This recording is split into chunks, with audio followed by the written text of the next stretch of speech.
Hindi ko akalain na marami palang makaka-relate sa viral post tungkol sa misis ng OFW na umalis para magtrabaho abroad. Pero sa abroad, iba naman ang tinatrabaho niya.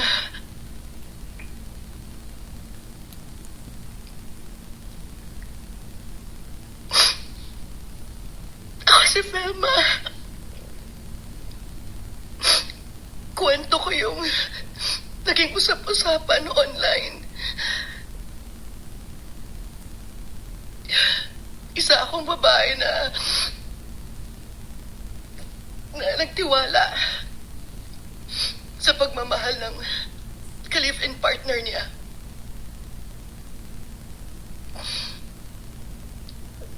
Hindi pa kami kasal noon. Bumuo kami ng pamilya. 3 anak namin bago siya umalis ng abroad.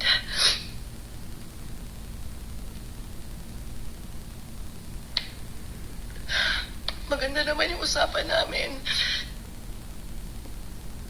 Madalas naman yung komunikasyon namin. Pero hanggang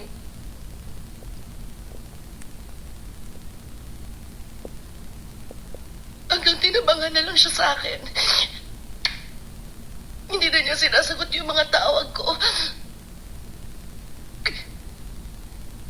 Nalaman ko na lang may nabuntis siyang iba.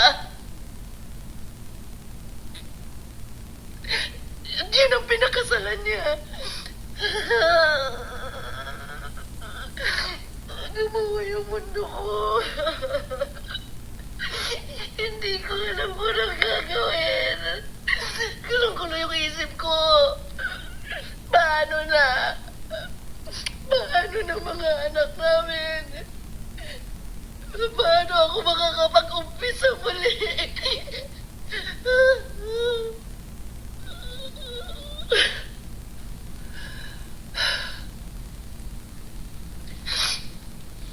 Pero gagawin ko yun para sa mga anak ko. Jeff, Anding, Colleen, mga anak ko. Sa inyo ako huhugot ng lakas ng loob para lumaban.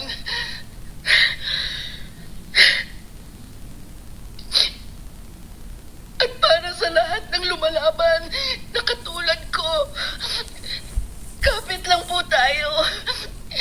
Kapit lang po tayo.